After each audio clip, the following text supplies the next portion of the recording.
Recebam a paz de nosso Senhor e Salvador Jesus Cristo. Hoje nós iremos dar início ao segundo trimestre de 2023 da CPAD, cujo tema central é Relacionamentos em Família, superando desafios e problemas com exemplos da Palavra de Deus.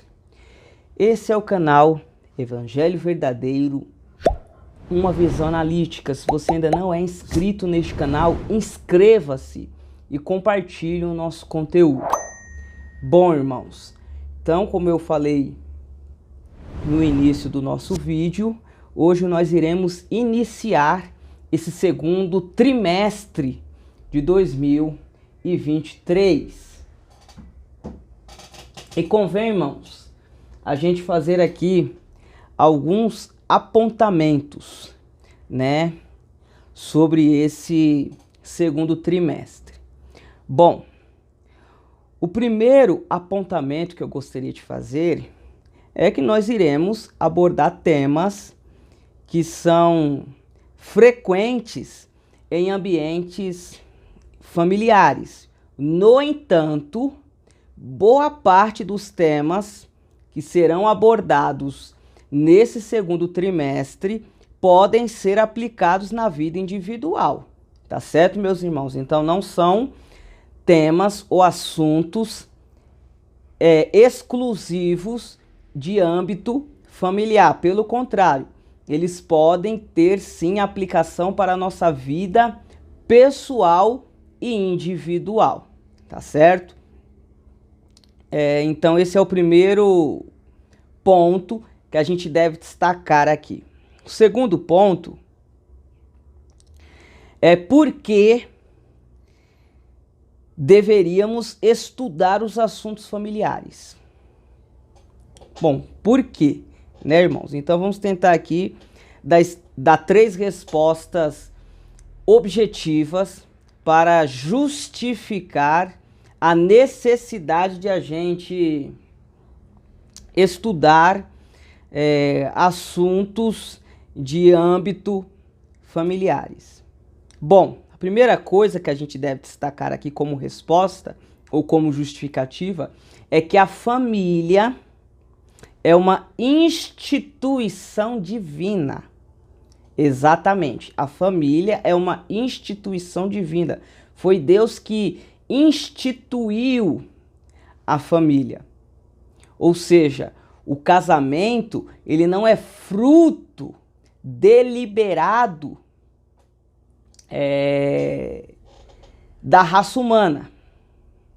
Pelo contrário, ele é uma instituição de Deus. Foi Deus que criou homem e mulher e foi Deus que deu a ordenança. Deixará o homem, o seu pai e sua mãe e se unirá a sua mulher. Então, ou seja, o casamento e, em termos mais gerais, a família é uma instituição divina. Então, esse é o primeiro ponto que nós vamos destacar aqui nessa primeira justificativa. Logo, Satanás irá atacar a família devido à ira que ele possui de Deus. Entenderam, irmãos? Então, sendo a família uma instituição divina, ela se torna alvo do inimigo por conta da ira que Satanás tem de Deus. Essa é a primeira justificativa. Segunda justificativa é que a família é a base da sociedade. Isto é, a sociedade é constituída de famílias. Tá certo, meus irmãos? Então, a sociedade é constituída de famílias. Logo, Satanás atacando as famílias, indiretamente ele ataca a sociedade, já que ela é a base da sociedade, ou seja, a família. Essa seria a segunda justificativa. A terceira justificativa é: a família é a nossa primeira congregação. A família é a nossa primeira congregação. Isto é, o culto começa no lar e termina na igreja. Então, irmãos, se a gente quiser ter igrejas, denominações, congregações saudáveis do ponto de vista espiritual, nós temos que ter famílias saudáveis. Lembrando que o culto começa no lar e termina no templo. A nossa primeira congregação é a nossa casa, ou seja, é a nossa família. E depois, o templo. É por isso que o apóstolo Paulo diz que aquele que não governa bem a sua casa, ele não está habilitado para ser líder na casa de Deus. Porque se ele não consegue pastorear os seus próprios filhos, a sua própria casa, como ele conseguirá pastorear a casa de Deus? Tá certo? Então a nossa família é nossa primeira congregação. Então acho que com essas justificativas a gente consegue entender a relevância desse segundo trimestre. Tá certo, meus irmãos? É primordial a gente estudarmos assuntos de cunho familiar. Tá certo? Então vamos para a lição de hoje, que no caso seria a primeira lição desse segundo trimestre, cujo título é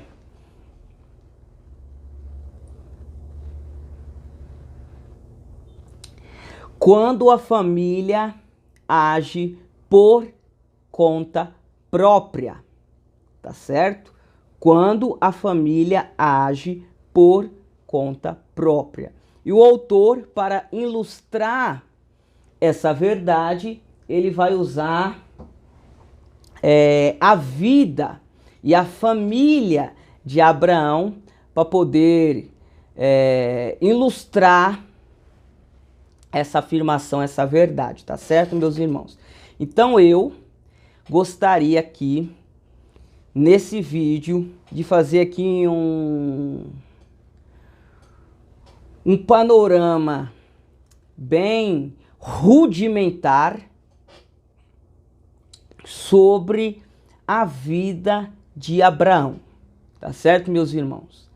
Um vídeo bem rudimentar, bem preliminar, tá certo?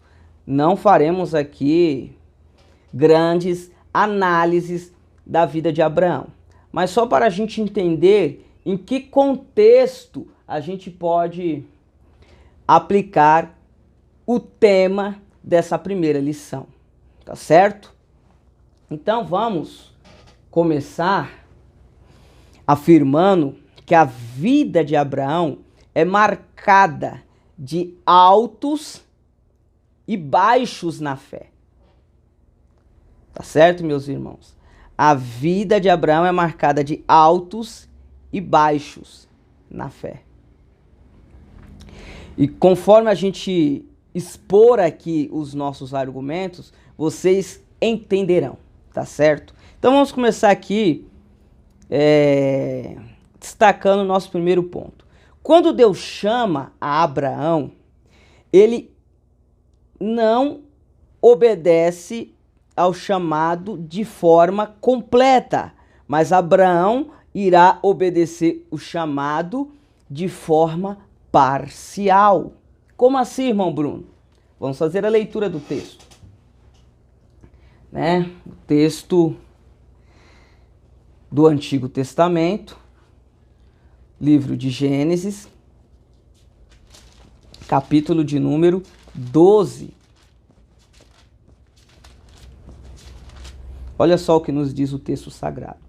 Ora, o Senhor disse a Abrão: sai da tua terra, da tua parentela e da casa de teu pai, para a terra que eu te mostrarei. Farei de ti uma grande nação e te abençoarei e te engrandecerei o nome e tu serás uma bênção. Irmãos, observem nesse texto que a gente leu que Deus faz um convite para Abraão nesse primeiro contato que Deus tem com Abraão. Deus pede para que Abraão saia da terra dele, do meio da parentela dele e da casa de seu pai. Esse é o chamado que Deus faz para Abraão. Contudo, a narrativa bíblica vai nos dizer que Abraão cumpriu esse chamado de forma parcial, não de forma plena ou completa. Tá certo, meus irmãos? Bom, Bruno, e como é que eu consigo visualizar isso que o irmão está afirmando na palavra de Deus? A gente já vai fazer a leitura dos textos que corroboram essa afirmação. Mas eu gostaria aqui de enfatizar novamente a ordenança divina para Abraão. Ora, o Senhor disse a Abraão: sai da tua terra, da tua parentela e da casa de teu pai para a terra que eu te mostrarei. Bom, Bruno, no que Abraão desobedeceu a essa ordenança divina? Bom, vocês viram que a ordenança era clara, que ele tinha que sair da sua terra, do meio da sua parentela e da casa de seu pai. O que Abraão faz? Ele sai sim de Ur dos Caldeus, que no caso é a terra natal da parentela de Abraão. Contudo, ele leva o seu pai e leva o seu sobrinho Ló. Então, ou seja, em uma clara desobediência à ordenança expressa de Deus. Irmão Bruno, mas como é que a gente consegue provar isso dentro das Escrituras? Ora, vamos fazer agora a leitura no Novo Testamento, no livro de Atos dos Apóstolos, capítulo de número 7, a partir do versículo de número 2, onde Estevão, no seu discurso, nos assegura isso. Olha só o que Estevão diz. Respondeu ele: irmãos e pais, ouvi. O Deus da glória apareceu ao nosso pai Abraão, estando na Mesopotâmia. Vejam só, estando na Mesopotâmia, ou seja, em Ur dos Caldeus, antes de habitar em Harã, ou seja, antes de Abraão habitar em Harã, Deus faz esse chamado para Abraão. E ele disse: sai da tua terra, dentre a tua parentela, e dirige a terra que eu te mostrarei. Então saiu da terra dos caldeus e habitou em Harã. Vejam só, Abraão recebe o chamado em Ur dos Caldeus, sai de lá, só que vai para Harã, não vai para a terra dos cananeus, que era a terra que Deus designara Abraão ir. Mas por que Abraão faz essa parada em Harã depois de Deus ter chamado ele, como nós pudemos observar na leitura inicial de Gênesis, capítulo de número 2? Porque ele desobedece e leva o seu pai. Se não, vejamos o que o texto nos diz. Versículo de número 4. Então saiu da terra dos caldeus e habitou em Harã. E dali, depois que seu pai faleceu, Deus o trouxe para essa terra em que habitais agora. Ou seja, Abraão só chega em Canaã depois que seu pai falece em Harã. E Abraão para em Harã justamente porque ele largou a sua terra natal, que era Ur dos Caldeus, mas na companhia do seu pai e de seu sobrinho. E Deus expressamente tinha dito no chamado que era para ele largar a sua terra, a sua parentela, para a terra que Deus iria mostrar, que no caso era a terra dos cananeus. Isso fica mais claro ainda, irmãos, em Gênesis capítulo de número 11, versículo de número 31.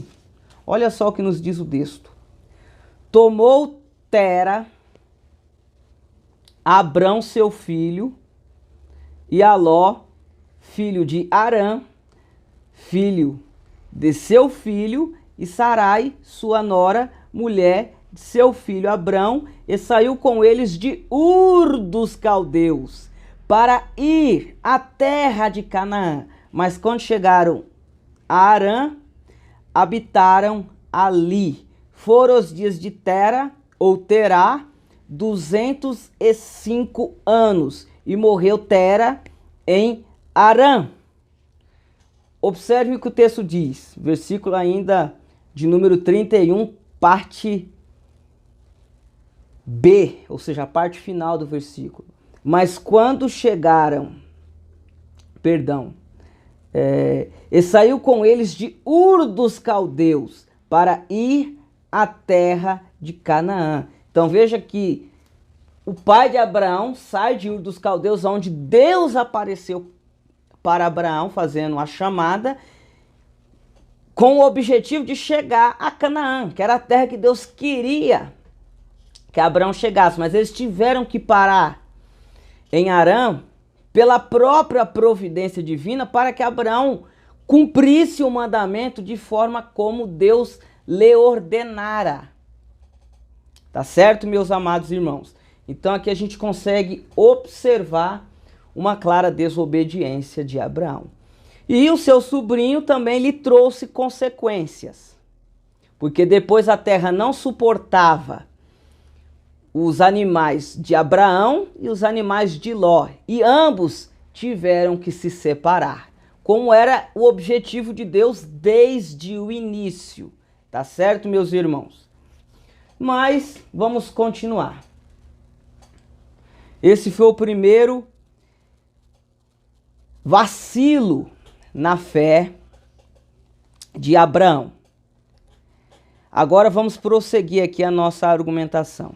Quando Abraão chega na terra prometida, na primeira adversidade, irmãos, na primeira adversidade, ele procura seus próprios mecanismos para solucionar essa adversidade e desce ao Egito. Irmãos, infelizmente, Deus fala para Abraão sair de Ur dos Caldeus e ir para a terra, a qual ele iria mostrar. Quando Abraão chega nessa terra, na primeira adversidade, ou seja, quando a fome toma de conta dessa terra, ao invés de Abraão confiar na providência de Deus, Abraão simplesmente sai do roteiro de Deus e desce para o Egito. Em nenhum momento Deus falou que a terra que Abraão teria que estar era o Egito. Pelo contrário, era Canaã. Mas Abraão, para tentar solucionar essa primeira crise, desce para o Egito. E é óbvio que sofrerá consequências. Mas vamos fazer a leitura para ficar bem ilustrativo aqui a nossa argumentação. Então, Gênesis capítulo de número 12, versículo de número 10. Havia fome naquela terra, e desceu Abrão ao Egito para peregrinar ali, porque a fome era grande na terra. Olha só. Então, Abrão resolve solucionar essa primeira crise, essa primeira adversidade, mudando o roteiro que Deus tinha passado para ele anteriormente. E quando Abrão chega no Egito, ele sofre as primeiras consequências, ou seja, sua mulher era formosa, ele temendo a casa de Faraó pediu para que a sua esposa omitisse a informação de que eles eram casados, mas que simplesmente desse a informação de que eles eram irmãos.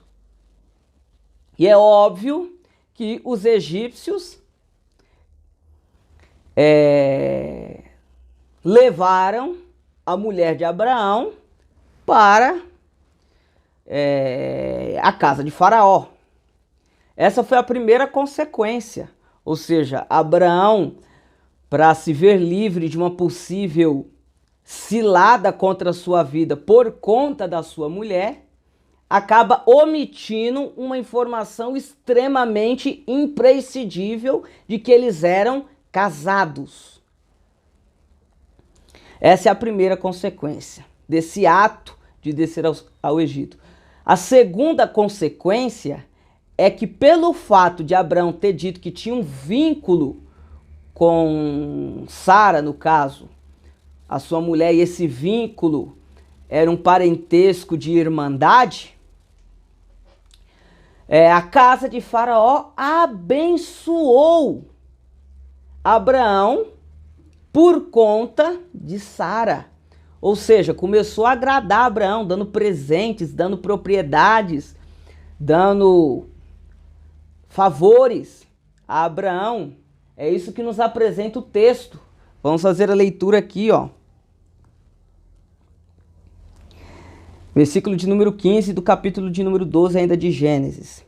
Viram-na os príncipes de Faraó e gabaram-na diante dele, e foi levada a mulher para a casa de Faraó. Ele tratou bem a Abrão, ele quem? Faraó, por causa dela, e este veio a ter ovelhas, vacas, jumentos, servos e servas, jumentas e camelos. Então, ou seja, a casa de Faraó começou a dar esses presentes para Abraão. E um desses presentes foi uma serva egípcia, provavelmente Agar. Então, ou seja, Agar entra na história justamente nesse episódio. Provavelmente, irmãos. Então, em outras palavras, se Abraão nunca tivesse saído de Canaã por conta da fome, mas tivesse acreditado na providência de Deus, provavelmente essa serva Agar nunca teria entrado na história de Abraão e de Sara. Então vejam só a consequência duradoura desse segundo vacilo na fé de Abraão. Só que agora uma consequência muito mais duradoura. A do seu pai foi fácil de ser solucionada, porque quando ele falece em Harã, e depois o sobrinho de Abraão, que é Ló, se aparta, Abraão volta ao estado original que Deus queria que ele... a qual Deus queria que ele estivesse. Contudo, agora Abraão vacila novamente, desce ao Egito e agora colhe uma consequência muito mais duradoura. Porque agora ele vai trazer de novo consigo para Canaã essa prosperidade que ele alcançou no Egito. Em outras palavras, Agar. E que a gente já sabe o prejuízo que ela trouxe para a família de Abraão, e esse prejuízo de consequências duradouras, a qual a gente consegue ver o reflexo até nos nossos dias.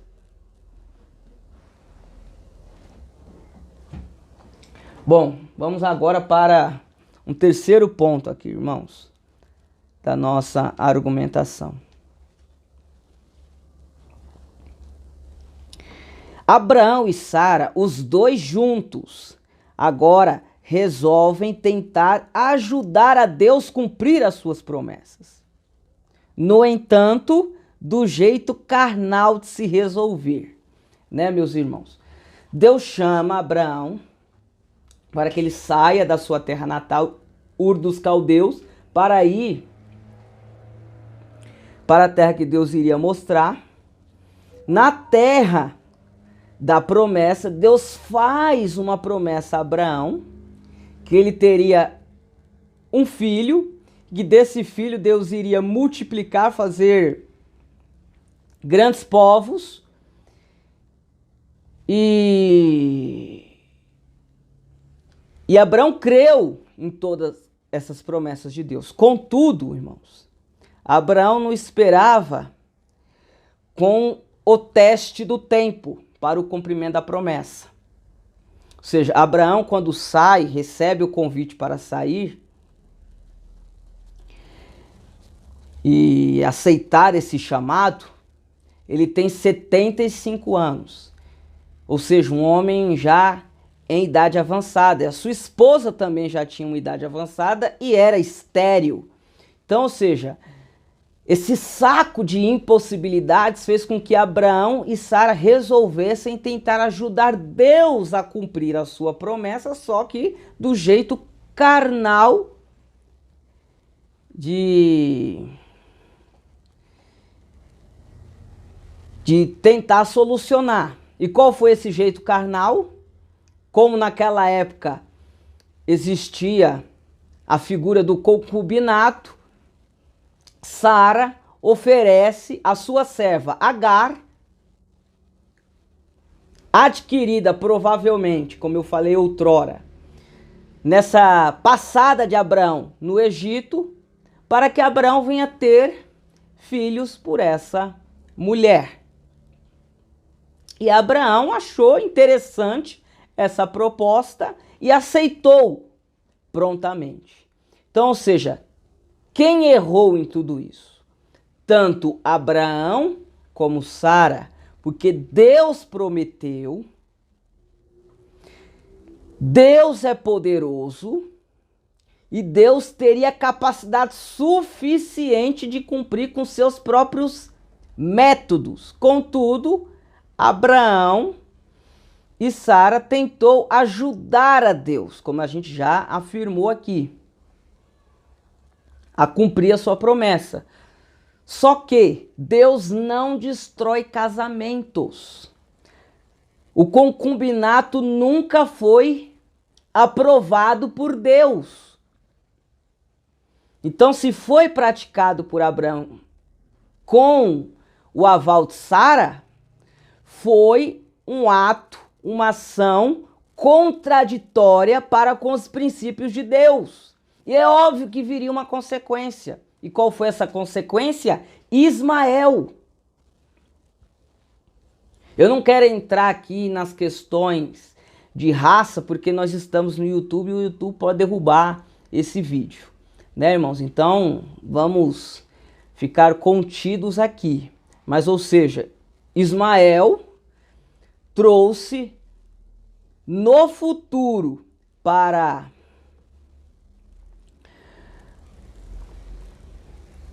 a descendência de Isaac, que no caso era o filho da promessa, grandes conflitos que perduram até hoje. Tá certo, meus irmãos? Então, olha só o preço de se violar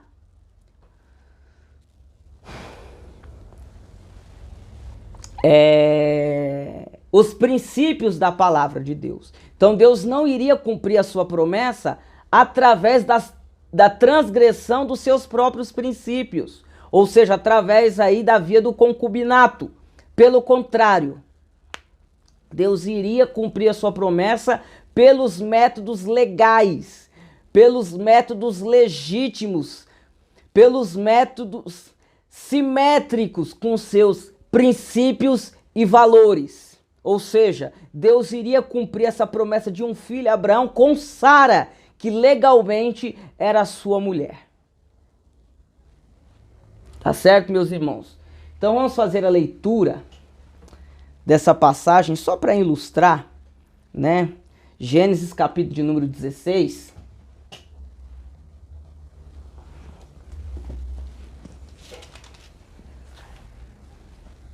Ora, Sarai, mulher de Abrão, não lhe dava filhos, mas tinha uma serva egípcia cujo nome era Agar. Disse, pois, Sarai a Abrão: o Senhor me tem impedido de ter filhos. Toma minha serva, porventura terei filhos dela? E ouviu Abrão a voz de Sarai. Então, irmãos,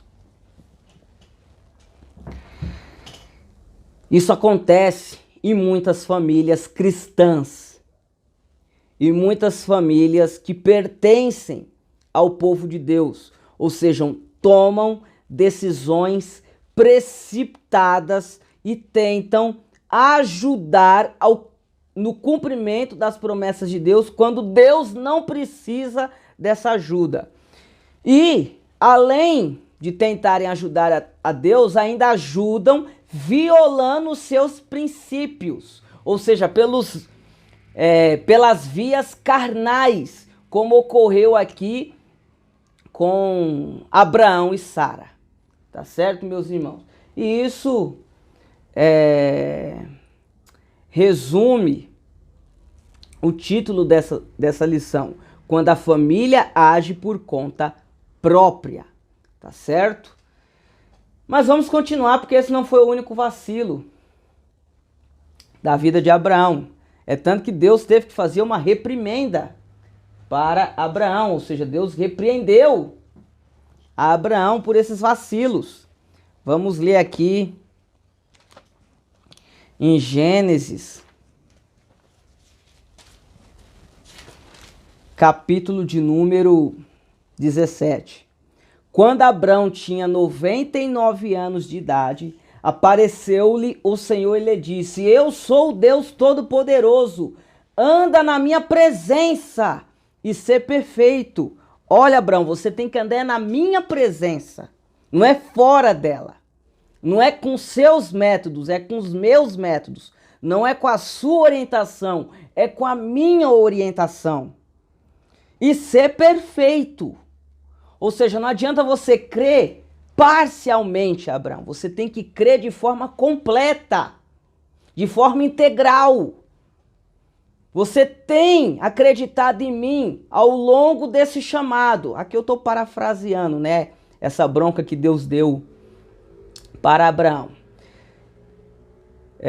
Então, concluindo, Deus provavelmente ali com aquela repreensão queria transmitir essa ideia para Abraão. Olha, você tem acreditado na minha palavra desde o seu chamado, contudo de forma parcial. E eu quero que você acredite de forma integral. Tá certo, meus irmãos? E isso vai acontecer na vida de Abraão. Quando, irmão Bruno? Quando ele recebe o convite para sacrificar o seu filho Isaque. Esse é o grande teste com esses vacilos. Agora Deus queria saber se ele ia acreditar de forma plena, de forma completa, de forma perfeita. Então Deus lhe faz uma proposta: olha, pega teu filho, vai até o Monte Moriá e oferece ali para mim em holocausto. E Abraão, sem retrucar, obedeceu detalhe por detalhe dessa ordenança, por mais que parecesse totalmente inusitada. Ele obedeceu, porque agora ele estava conhecendo esse Deus Todo-Poderoso. Através desses erros, Abraão conheceu quem de fato era Deus, o poder que Deus tinha. E o que é que vai fazer Abraão? Obedecer a palavra de Deus.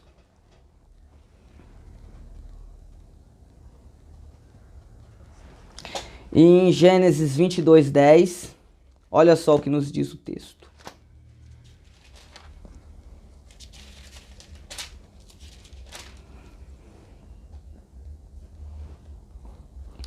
E, estendendo a mão, pegou no cutelo para imolar o filho. Mas o anjo do Senhor lhe bradou desde o céu e disse: Abraão! Abraão! Respondeu ele: eis-me aqui. Então disse o anjo: não estendas a tua mão sobre o rapaz e não lhe faças nada. Agora, olham só, irmãos, agora sei que temes a Deus, pois não me negastes o teu filho, o teu único filho. Então, só naquela hora, Abraão passa no teste da crença, da fé. Abraão escuta a voz de Deus e agora cumpre a palavra de Deus no que Deus lhe pede de forma integral, sem tentar dar um jeitinho, sem tentar criar uma alternativa de se livrar daquele pedido de Deus, sem criar uma alternativa para se livrar dessa dificuldade a qual Deus coloca ele. Ou seja, Abraão poderia, conhecendo quem foi Abraão até agora, vou tentar pegar um cabrito aqui, tentar pegar um outro animal, quem sabe Deus assim. Não, ele simplesmente obedece. Aí o anjo fala, agora sim, sei que temes a Deus. Para vocês verem que fé está ligada a temor. Mas enfim, é um tema para um outro vídeo. Abraão passa no teste da fé. Então, ou seja, irmãos, sintetizando aqui, fechando o nosso raciocínio. Se nós como indivíduos e nós como famílias cristãs